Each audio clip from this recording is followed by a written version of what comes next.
84'te hech qanaqa davlat tarmog'i kelmagan, elektr tok davlatdan kelmagan, bu mashinaga ham ulanmagan. Suvni orqada bochkada qo'yibmiz, o'sha suv oqib keladi bu yoqqa. Gaz olmaymiz davlatdan, tok olmaymiz davlatdan. Quyosh panel bilan mana shunaqa akkumulyator, invertor, gibrid tizimi bor. Texnologiya nasos avtonom ishlab turgani. Cho'pli pol, issiq pol beradi, issiq suv beradi. Split sistema, issiqlik nasosini split tizimi. Fan coildan biza yozda salqin havo olsak bo'ladi, fan coildan. Ham qishda issiqlik olsak, tez isitadi xonadonni fan coil. Fan coil rosa bir yaxshi narsa, radiatordan ko'ra bu tez xonadonni keyinga o'xshab uxlab tezroq isitadi.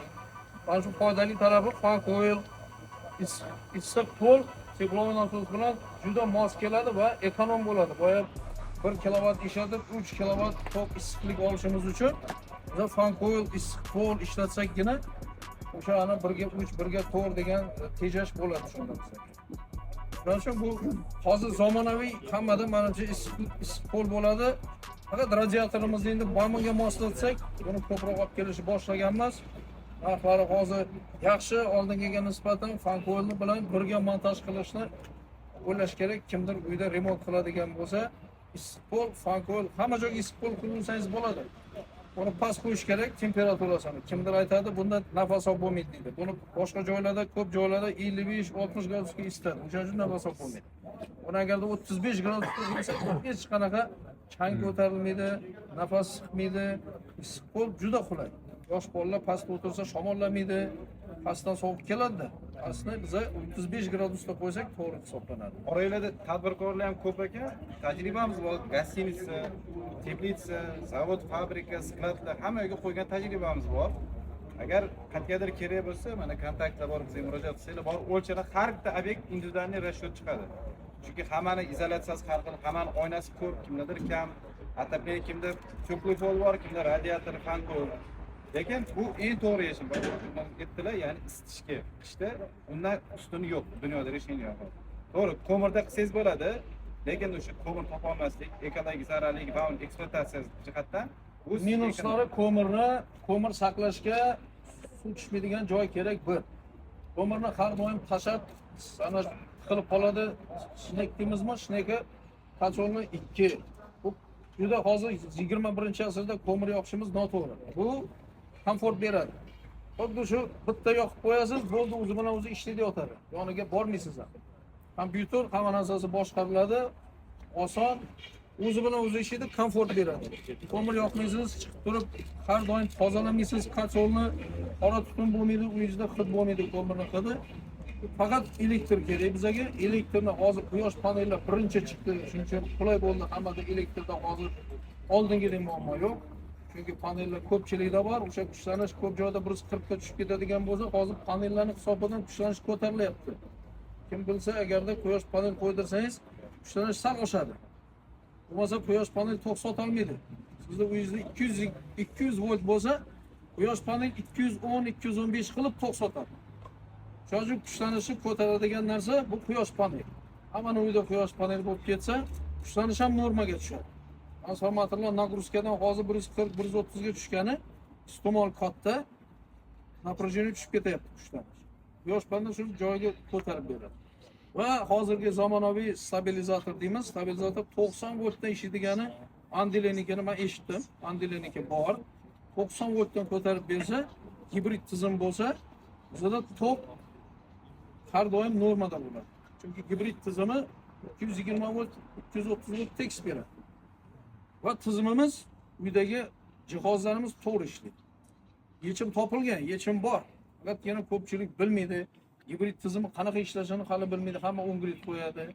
Gibrid tizim rivojlanadi borgan sayin, chunki tabaqalanadi. Elektr toki chas pik paytida 100,000 so'mdan qimmat bo'lib ketadi. Vaqti kelib. Kechqurun arzon bo'ladi. Chunki Yevropa shunaqa. Yevropa kechqurun yig'ib qo'yadi akkumulyatorga, qimmat paytda akkumulyatordan ishlatadi elektr. Qarang, bizdan xuddi shunaqa bo'ladi. Shuning uchun kelajakda gibrid tizimini agarda uyga quyosh panel qo'ydirsangiz, 10 grid invertor emas, gibrid qo'yib ber, akkumulyatorsiz deb aytsangiz yutasiz. Chunki ertaga 10 gridga akkumulyator ulab bo'lmaydi. Gibrid inverterga akkumulyator ulab bo'ladi. Akkumulyator hozir qimmat, akkumulyator olmay turasiz, gibrid 10 grid bo'lib ishlab turaveradi. Ertaga chiroq o'chishni boshlasa, elektr boyagidek kunduz kun qimmat bo'lsa, akkumulyator qo'shib berish oson. Inverter sotish kerak bo'lmaydi 10 grid. Tavsiya beramiz bizning mijozlarimizga gibrid sal qimmat bo'lsa ham gibrid qo'yib keting, 10 grid bo'lib ishlaveradi. Akkumulyator keyin olasiz deymiz. Va mana bu tizimlar hammasi keyin uyingizda barqaror tekis ishlaydi. Buni shu udalani telefonda boshqarsangiz bo'ladi. Masalan, dachangizga bo'ladigan biz odamlar bir haftada bir marta bo'ladi. Istasangiz yoqib yuborasiz, borishdan 4-5 soat oldin isitib turadi.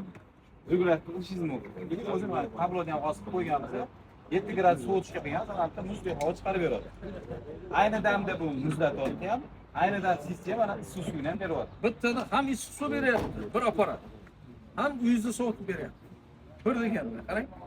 Bitta apparatning o'zida shunaqa xususiyat bor. Bu nimani hisobidan desa, mana shu havo. Qo'lingiz bilan ushlab ko'ringmi? Muzdek havo ketib turibdi mana uyingizda. Mana bu yerga qo'lingizni olib kelsangiz, fan ko'ring. Mana. Uyingizda mana shunaqa muzdek radiatorni o'rnida uxlab tursa, uyingizda temperatura yaxshi bo'ladi. Va issiq suv beradi bittada. Issiq suv bo'ladi. Ariston ulab o'tirmaysiz. Ariston 1 kilovat tok ishlatsa, 1 kilovat suvingizni isitadi. Ariston. Bu unaqa emas. Bu 1 kilovat tokingizni oladi.